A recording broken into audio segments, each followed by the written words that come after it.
रागादि रोगान सततानुसक्तान शेषकाय प्रसूतान शेषान उत्सुक्य मोह रतिदान जगानाम यो पूर्व वैद्य नमस्तस्तु तस्मै। नमस्कार मित्रों, मैं वैद्य राजदीप वाडेर नागरादी चिकित्सक समूह वती आप सबका स्वागत करता हूं। और हमारा जो विषय अभी चल रहा है उदर रोग चिकित्सित, जो अध्याय 13 है चिकित्सित स्थान का, उसके निदान और चिकित्सा संबंधित संकलन के ऊपर हम विचार कर रहे हैं। तो उसमें हमने 3 सेशन हमने इसके आगे लिए, तो उसी में ही हम आज हेतु और लिंग का जो विभाजन है उदर रोग का, उसी पे हम आगे जाएंगे। तो उसके पहले उदर रोग का थोड़ा संक्षिप्त में जो सुराणी संहिता के अंतर्गत विवरण है वो हम देख लेते हैं।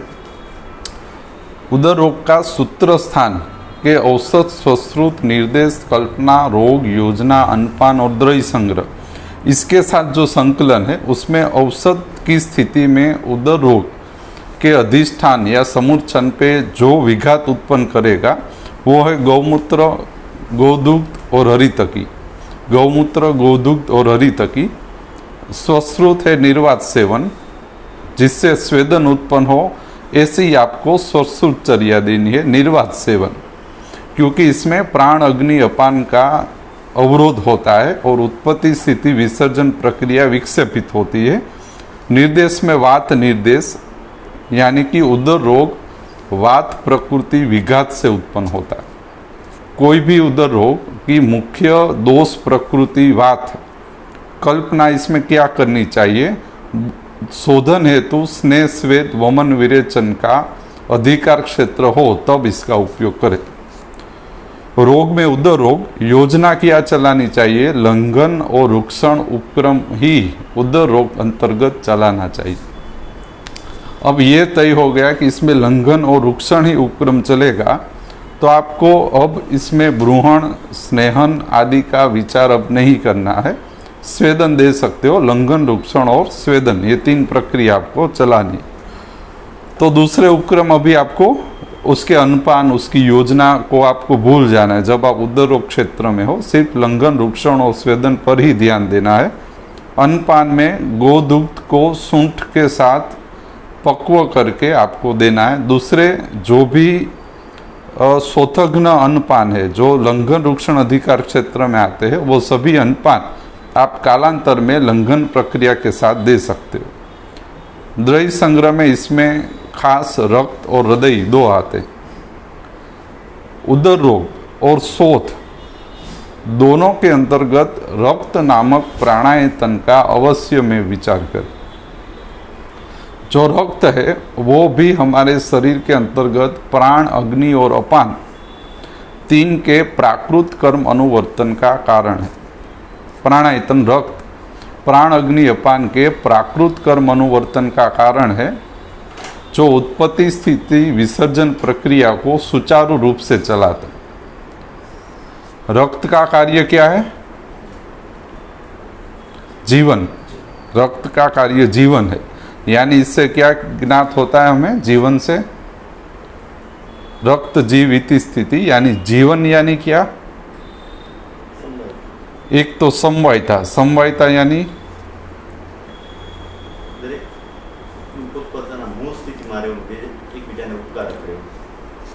समवायता का एक सरल अर्थ यह निकल कर आता है कि जो अग्नि कर्म चल रहा है, चक्षाग्नि अन्न पाचन कर रही है, रस रक्त मांस में अस्थि मज्जा शुक्र अपनी धातु का निर्माण और दोष पाचन करते हैं।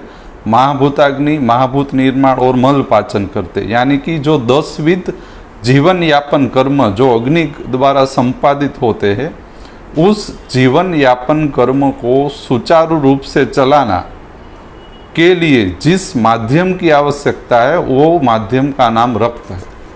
रक्त हमारे शरीर में अग्नि कर्मों को संपादित करने का माध्यम देती है।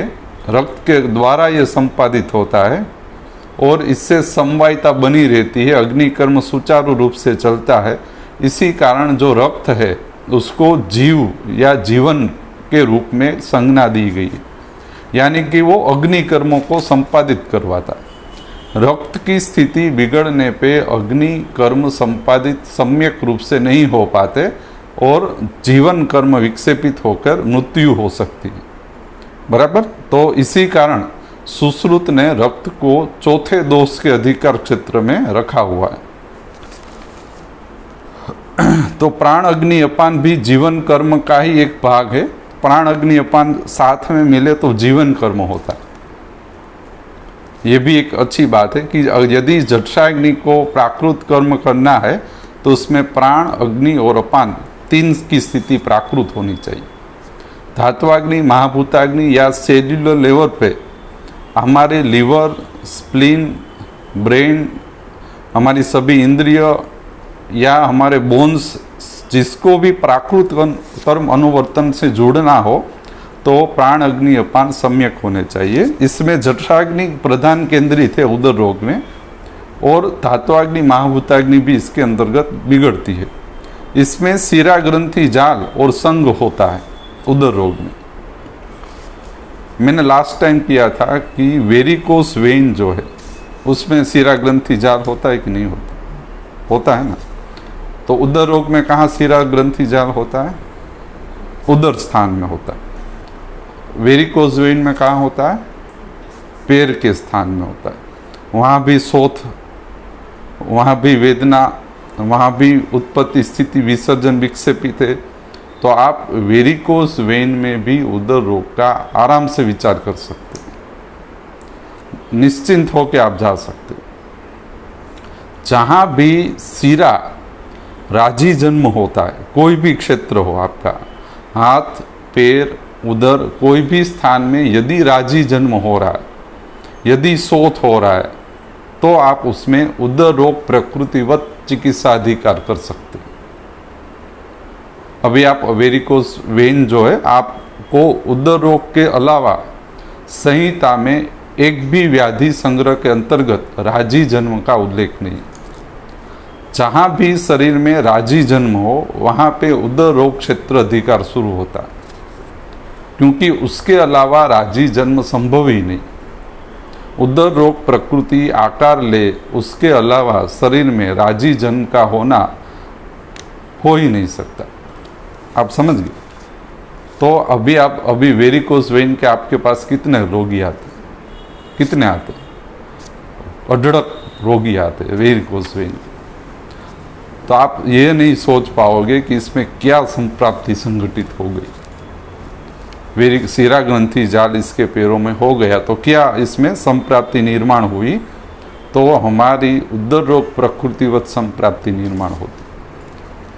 कालांतर में उसमें उदर रोग की स्थिति में आपको विचार करना है। बराबर। और हम जो हमारा जो समूह के चिकित्सक है उसकी नज़दीक जो शिरा ग्रंथि जाल या राजी जन्म के रोगियों को उदर रोग प्रकृतिवत सारवार करने से पूर्ण रूप से रोगी साध्यता को प्राप्त करता है और संप्राप्ति विघटन की स्थिति जन्म लेती है। शिराराजी છે અને વેરિકોઝ વેન છે તો એ 100% કવર થઈ ગયો એવા કે પછી એમાં એના જે કે સિમ્પટમ્સ હોય એ બધા કવર થાય? સિમ્પટમ્સ કવર થઈ જાય, રાજી તમને થોડી ઘણી દેખાય પણ એ પછી કવર થઈ જાય। એનો જે સંપ્રાપ્તિ વિઘટન થાય ને એટલે પ્રાકૃત સ્થાન અને એની પ્રાકૃત પ્રકૃતિમાં આવી જાય। પણ હવે માની લો અમુક જે સર્જિકલ છે કે ભાઈ આની અંદર સર્જિકલ સ્થિતિના લીધે આટલો ભાગ કવર થતો નથી તો એમનેમ રહી જશે, પણ લક્ષણો બધે બંધ થઈ જાય।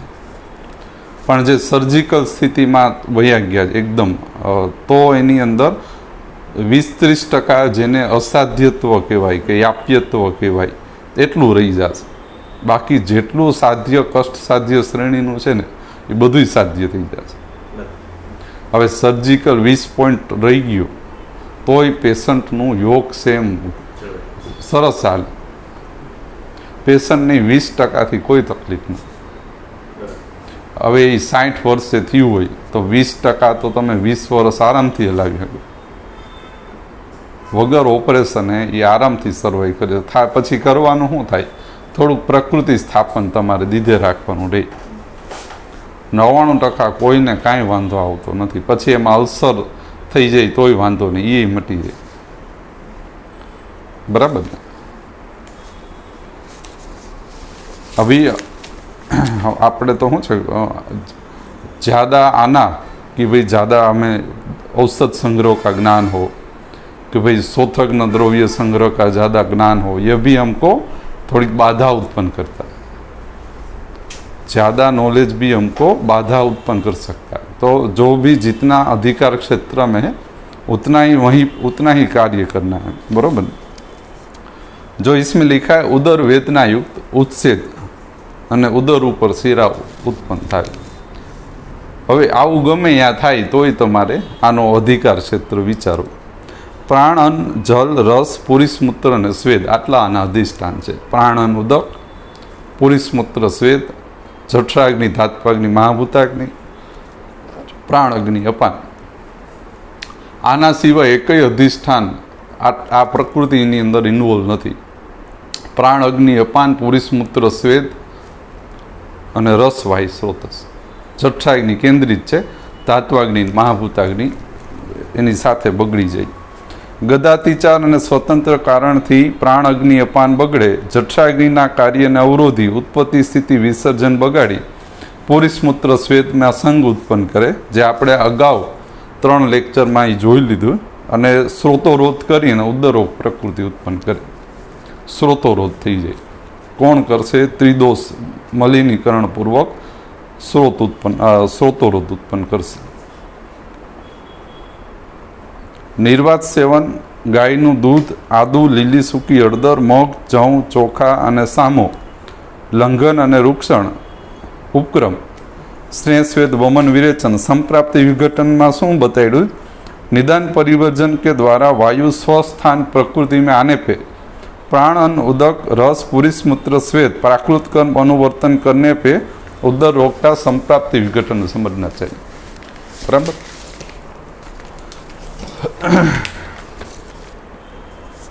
हम तो दूसरा कई रोगियों में ज्वर प्रकृति, रक्तपित्त प्रकृति, गुल्म प्रकृति, कुष्ठ प्रकृति, उन्माद प्रकृति, अपस्मार प्रकृति, इस प्रकृतिवत अधिकार क्षेत्र में कई रोगियों के दोष संग्रह संप्राप्ति के रोग समुदायों का विभाजन इसके अंतर्गत आ जाता है.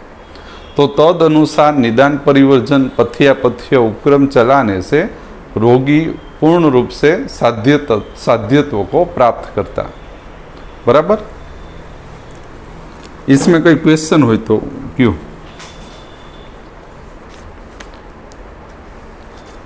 આ સરળ છે. રાજી જન્મ થાય, પ્રાણ અગ્નિ અપાન ઉદરો, એટલે રોગી 100% સરસ થાય. હવે છે સમસ્તોદર.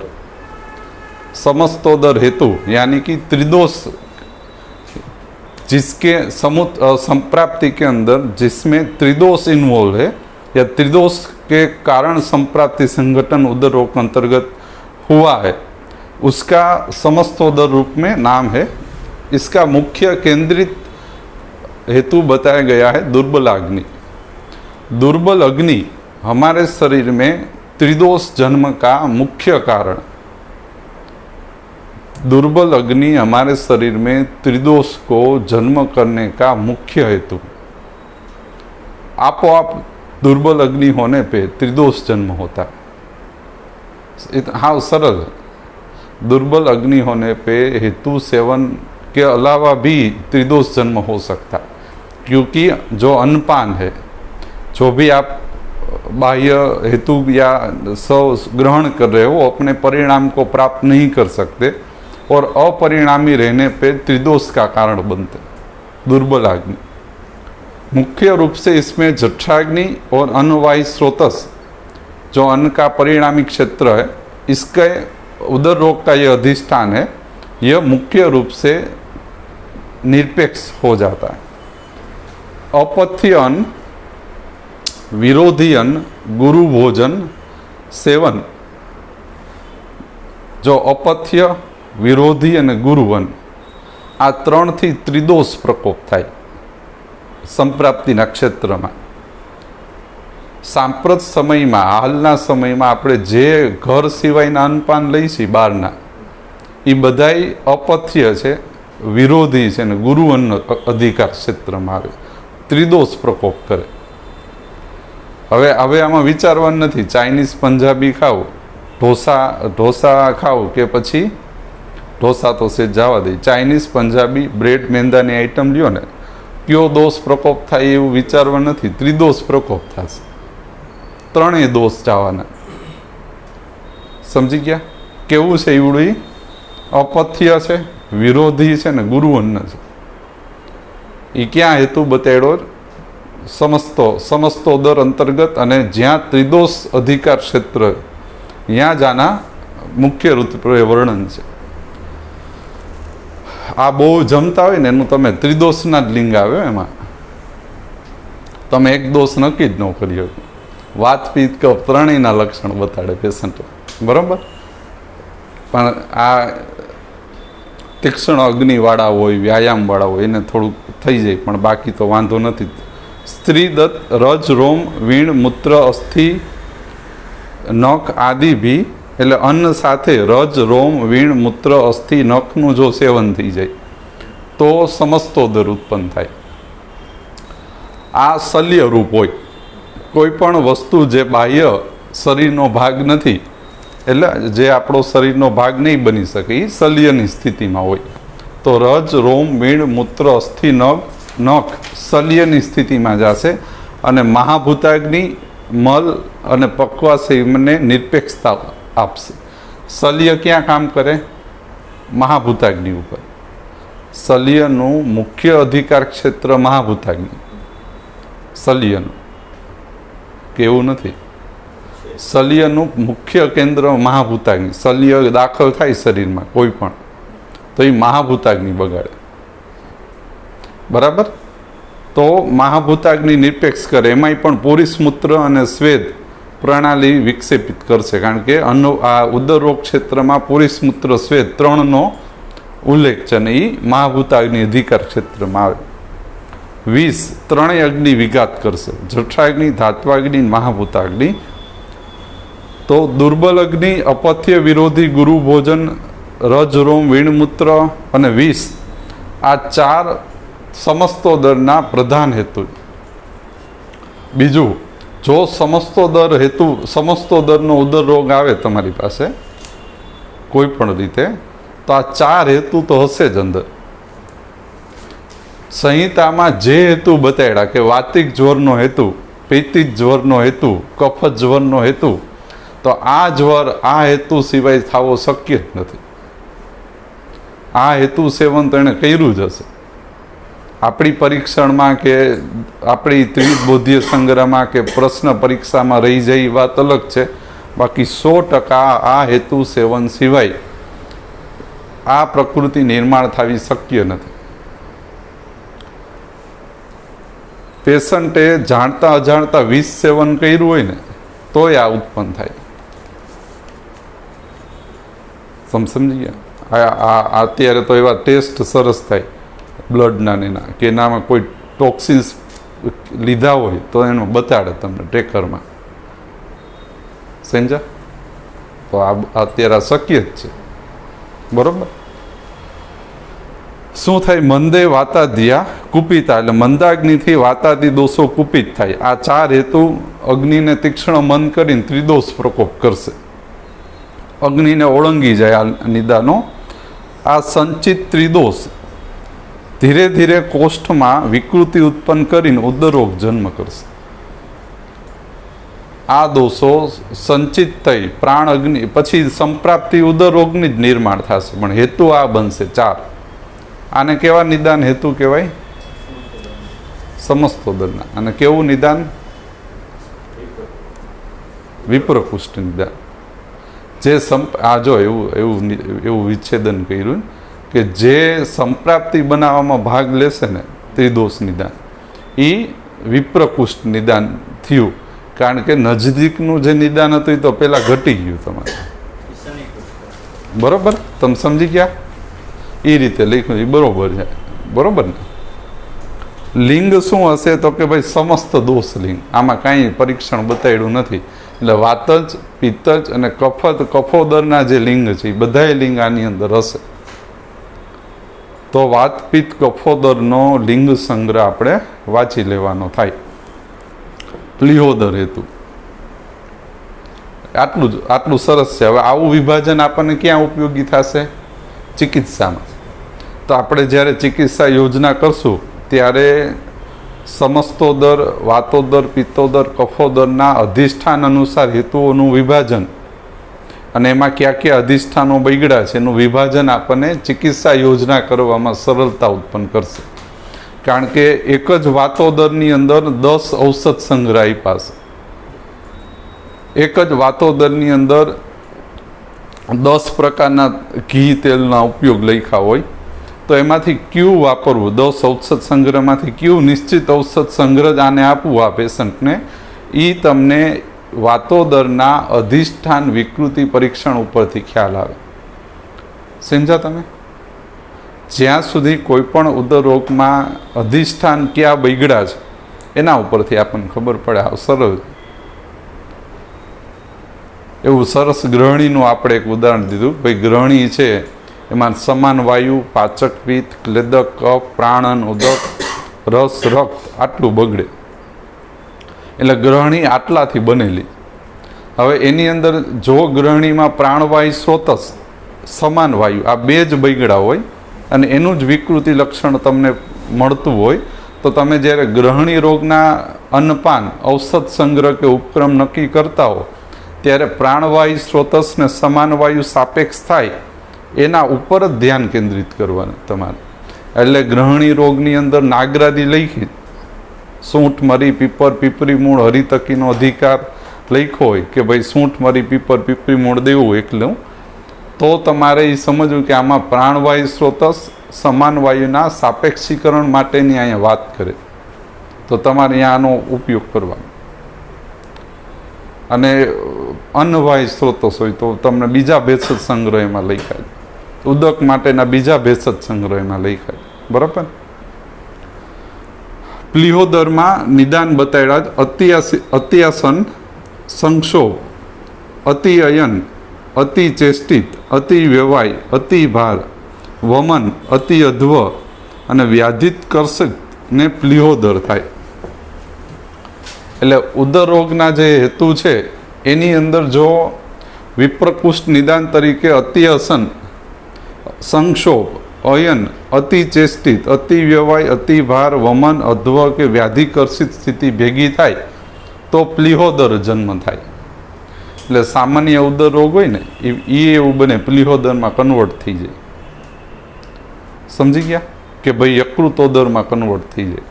કારણ સીધો જ પેશન્ટ સારવારના અભાવે પ્લિહોદર લઈને જ સીધો આવે. પ્લિહા એટલે રક્તવાયુ સ્રોતસનું પ્રવર્તક મૂળ યકૃત છે ને પ્લિહા છે. યકૃતને આપણે શું ઓળખી છીએ?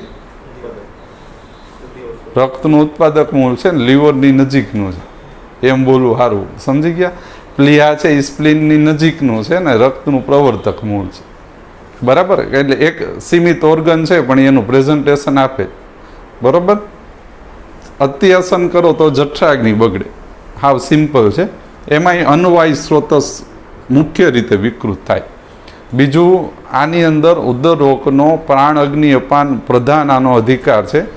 એટલે જ્યાં જઠરાગ્નિ અન્નવાયુ સ્રોતસ બગાડશે પણ કોણ બગાડશે? પ્રાણ અગ્નિ અપાન. અત્યસન કરો એટલે પ્રાણ અગ્નિ અપાન બગડીને જ અન્નવાયુ સ્રોતસને જઠરાગ્નિ બગાડશે એમ સમજવાનું. એકલો અન્નવાયુ સ્રોતસ નહીં બગડે. તો વાત પ્રકૃતિ દ્વારા આમાં વિઘાત થવાનો. સંક્ષોભ થાય, અયન થાય કે અતિ ચેષ્ટિત થાય ને કે અતિ વ્યવાય થાય તો આ બધાયનો ધાત્વાગ્નિ ક્ષેત્ર છે. એમાં રસ દૂષિત થઈ જાય. કારણ કે ઉદર રોગમાં ધાત્વાગ્નિનો એક રસ છે ને એક રક્ત છે. પણ અતિ ચેષ્ટા, અયન, સંક્ષોભ અને અતિ વ્યવાય, અતિ ભાર જે છે એ ધાત્વાગ્નિ ઉપર મુખ્ય રીતે કાર્ય કરે. બરાબર?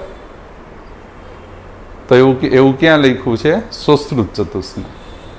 સ્વશ્રુત ચતુષ્માં માત્રા તસ્યા ન વેગાંધારણી ઇન્દ્રિયો ક્રમણીયનું જે આખું વિભાજન છે એ અગ્નિ અનુસાર વિભાજન છે. એમાં વ્યાયામ કરો તો ધાતુ સરસ થાય, બરાબર. અને વ્યાયામના જે લક્ષણો બતાડ્યા છે કે આટલું આટલું ધારિત થશે, એ બધુંય ધારિત કરવાવાળી ધાત્વાગ્નિ. જેમ કે બલ સંરક્ષિત થાય, બલમાં દ્રઢત્વ આવે તો બલ કરવાવાળી ધાત્વાગ્નિ. એટલે એના ઉપર ખ્યાલ આવે કે આ વ્યાયામ એ ધાતુ ઉપર કાર્ય કરે. તો વિભાજન જે આ છે એ લક્ષણો હેતુ અધિષ્ઠાનોના વિભાજન ઉપરથી નક્કી કરાય. વમનથી મહાભૂતાગ્નિ અને પ્રાણવાહી વિક્ષેપિત થાય. વમનનો અતિયોગ થાય તો મહાભૂતાગ્નિ તમારી વિક્ષેપિત થઈ જાય. પંચકર્મ ક્યાં કામ કરે? મહાભૂતાગ્નિ ઉપર કાર્ય કરે. જો એ સરસ આખું વિભાજન છે. તમને પછી આપણે કોકને એમ લખી નાખી તો આને વિરેચન આપી દઈએ એટલે તમને આપણું એવું નક્કી થાય કે ભાઈ આ ભાઈ આમાં મહાભૂતાગ્નિ ક્ષેત્ર મલ પાચન મલ વિસર્જન પ્રક્રિયાઓ ઉપર હાલ ધ્યાન આપ્યું એવું નક્કી થાય. માની લો તમારું પ્રિસ્ક્રિપ્શન આપણે વાંચ્યું ને તમે એવું લખ્યું કે વિરેચન સરસ કરાવવાનું પેશન્ટ, એટલે મને એવો ખ્યાલ આવે કે તમે મહાભૂતાગ્નિ પ્રક્રિયાઓ ઉપર કામ કરવા માંગો, બરાબર.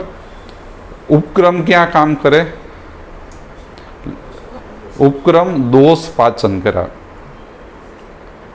ઉપક્રમો જે આપ્યા છે સૂત્ર સ્થાનમાં લંઘન, બૃહણ, રૂક્ષણ, સ્નેહન, સ્વેદન, સ્તંભન, ષડ ઉપક્રમ દોષ પાચન કરાવે. દોષ પાચન, દોષને બાળવા અને દોષને કાઢવા, આ બે પ્રક્રિયા દ્વારા દોષનું પાચન થાય. સમન શોધન એ પાચનના જ પ્રકાર. દોષને બાળવા અને દોષને કાઢવા. દોષ બળે ક્યારે? સમન થાય તો જ દોષ બળે, એવું આપણે એકવાર કીધું હતું. દોષ સમન થાય ને તો જ બળે. તમે સમજી ગયા? નકર ઓછા શક્ય છે દોષ બાળવા. જેમ કે એક સમન થાય એટલે કફ દોષ છે એ કટુ તિક્ત કસાયત્વને પ્રાપ્ત કરે તો એ પોતાના સમનત્વને પ્રાપ્ત થાય અને પછી બળે કાં નીકળે. વિકૃત દોષ એના સમન સિવાય એટલે એને આપણે શું કરીએ? સામ નિરામ પાચન એવા બધા સંહિતામાં એને સરસ શબ્દ આપ્યા.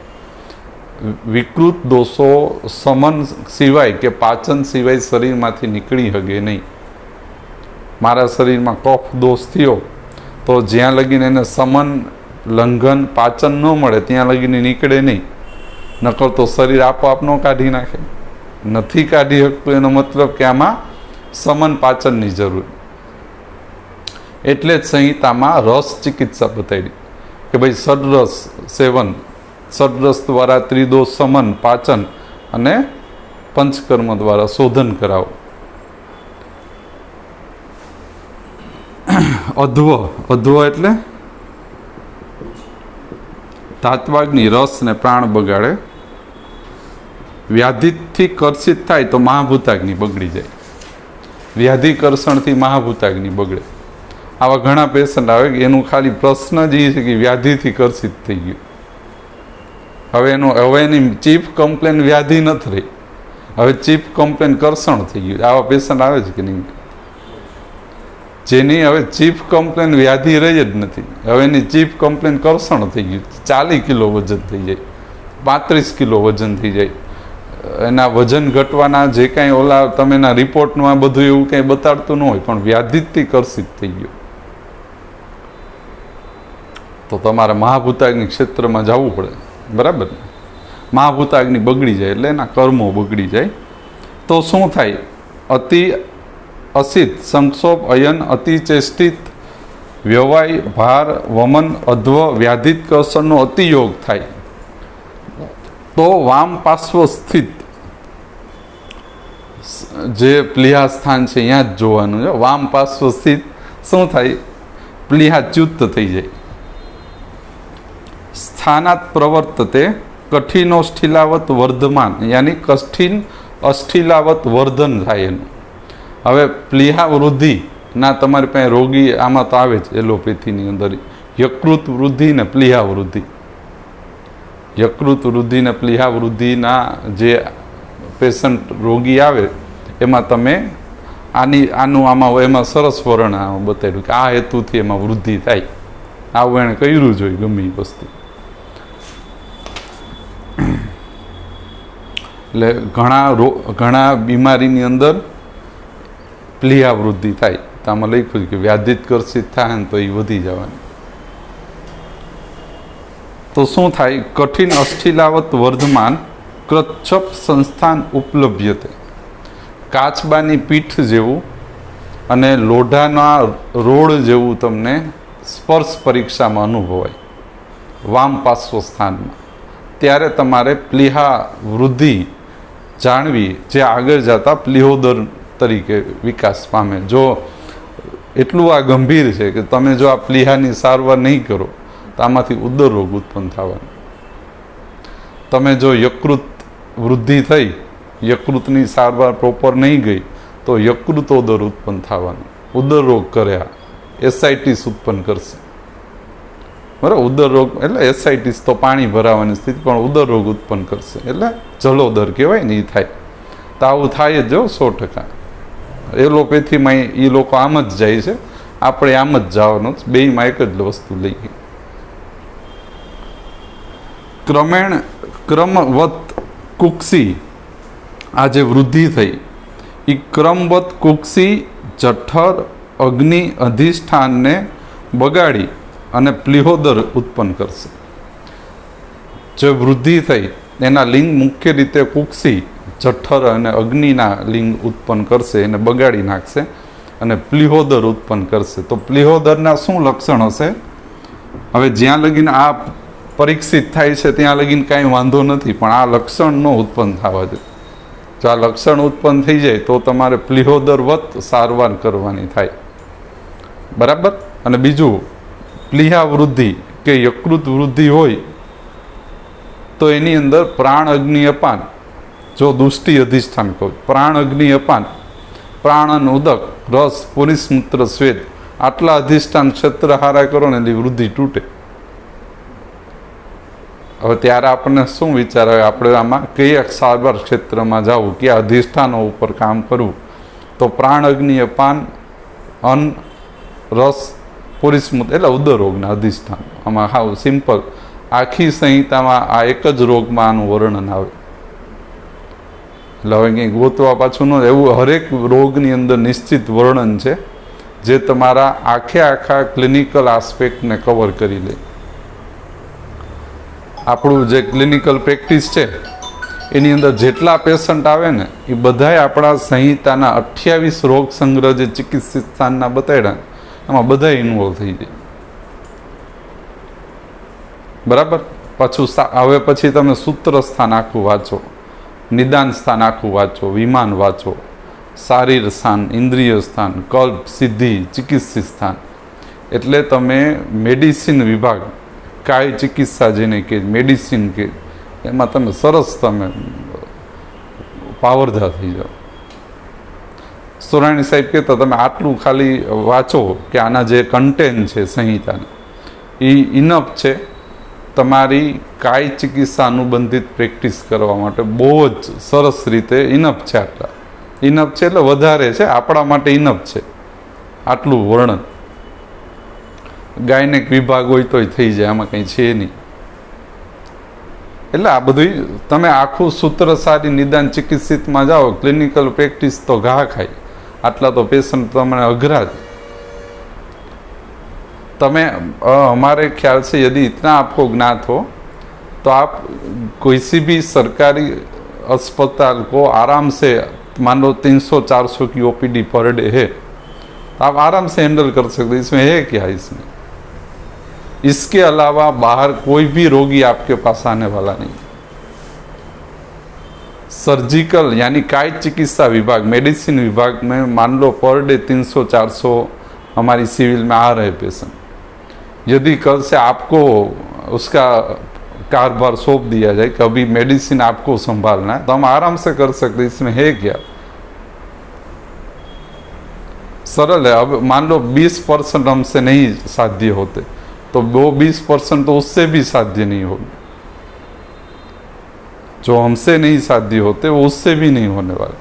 बाकी तो सर्जरी विभाग में तो सर्जरी करना आवश्यक है, तो उसमें तो हो गए, तो ये हम आराम से सब कर सकते हैं। प्लीहोदर में लक्षण है दौर्बल्य, अरोचक, अविपाक, वर्च मूत्र ग्रह, तमह प्रवेश, पिपासा, अंगमर्द, छर्दी, मूर्छा, अंगसाद, काश, श्वास, मृदु ज्वर, आना, अग्निनाश, कार्स्य, आस्य वैरस्य, परोभेद ने कोष्ठवात, आटला लक्षण बताया।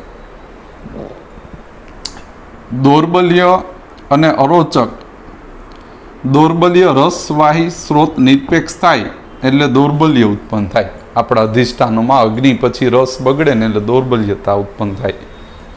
અરોચક છે એ રસ ને અન્નવાહી બગડે ને એટલે અરોચક ઉત્પન્ન થાય, કારણ કે રસ ને અન્નવાહી, અરુચિ અરોચકના અધિષ્ઠાનો। અન્નવાહી સ્રોતસ દુષ્ટિનું લિંગ છે અરોચક, અવિપાક, છર્દી। તો અરોચક અન્નવાહીમાં આવે, અરુચિ રસની અંદર આવશે, અવિપાક અન્નવાહી સ્રોતસ બગાડી નાખશે। વર્ચમૂત્ર ગ્રહ, પ્લીહોદરમાં પ્રાણ પુરુષ મૂત્ર સ્વેદ નિરપેક્ષ થાય ને ત્યારે ઉત્પન્ન થશે। એટલે હવે ત્યારે ચિકિત્સામાં માની લો પ્લીહોદરનું પેશન્ટ છે અને લક્ષણમાં ખાલી એક અરોચક અને વર્ચમૂત્ર ગ્રહ બે જ લક્ષણ પેશન્ટ લઈને આવે।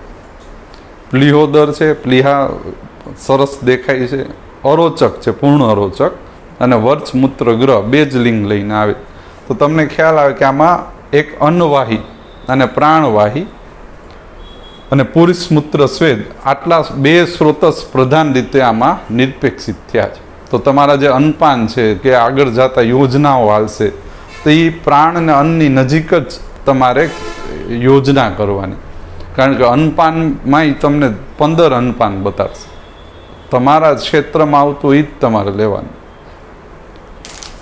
તમ પ્રવેશ પ્રાણ અંતર્ગત અત્યારે લીધું। પીપાસા, ઉદકવાહી નિરપેક્ષ થાય ત્યારે પીપાસા ઉત્પન્ન થાય। આવા રોગી ઘણા છે કે જેને એક જ પ્રશ્ન, એને તરસ બહુ લાગે, એની બીજી કોઈ પ્રશ્ન જ નથી, તરસ જ લાગે। મેં ઓલા જે ઉદર રોગમાં મેં ગયા વખતે કીધું એક તિક્તાસ્યતા વાળું ઓલું જે પેશન્ટ જેને ઉદર રોગ પ્રમાણે, તો એને એ બંધ થઈ ગયો તિક્તાસ્ય। અંગમર્દ, પ્રાણવાયુ સ્રોતસ વિઘાત થાય એટલે અંગમર્દ થાય। છર્દી, અન્નવાયુ સ્રોતસ નિરપેક્ષ થાય એટલે છર્દી ઉત્પન્ન થાય। મૂર્છા, પ્રાણવાયુ સ્રોતસ, અંગસાદ, પ્રાણવાહી, કાશ, શ્વાસ બે પ્રાણવાયુ સ્રોતસ નિરપેક્ષીકરણનું લિંગ છે। મૃદુ જ્વર, અન્ન રસ સ્વેદવાયુ સ્રોતસ નિરપેક્ષ થાય એટલે મૃદુ જ્વર ઉત્પન્ન થાય। મૃદુ જ્વર લખ્યું છે એટલે 100ની નજીકનું ટેમ્પરેચર રહે, 99, 100, 99, 100, હાઈ ટેમ્પરેચરમાં ન જાય, બરાબર। આવા પેશન્ટ હોય જ કે એની તકલીફ એ કે 99, 100 જેવું જ્વર ઉત્પન્ન રહેતો હોય, તેને જ્વરવત નથી જવાનું। મૃદુ જ્વર હોય તો એના એ પ્લીહોદરનું લિંગ છે, એમાં તમારે જ્વરવત સારવાર ચાલુ નથી કરવાની, બરાબર। આના ઉત્પન્ન થાય। આનામાં શું થાય?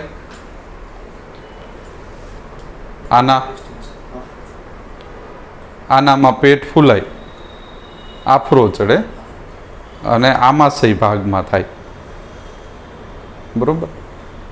અગ્નિનાશ, અન્નવાયુ સ્રોતસ નિરપેક્ષ થાય એટલે અગ્નિનાશ થાય। કાર્સ્ય રસવાહી સ્રોતસનું લિંગ છે। આસ્ય વૈરસ્ય રસવાહી, પર્વભેદ પ્રાણવાહી અને કોષ્ઠગત વાત, પ્રાણવાહી નિરપેક્ષીકરણ થાય તો કોષ્ઠગત વાત ઉત્પન્ન થાય, બરાબર।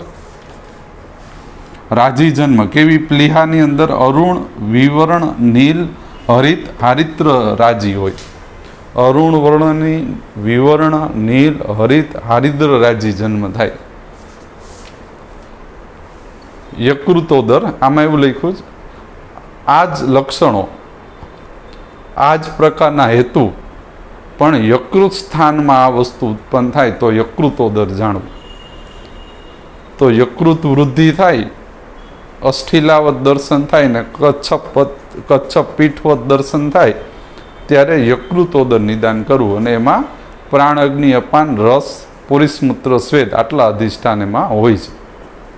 તો આજે આપણે આટલું રાખી અને નેક્સ્ટ ટાઈમે હજી છિદ્રોદરની અંદર આગળ જશું. Thank you.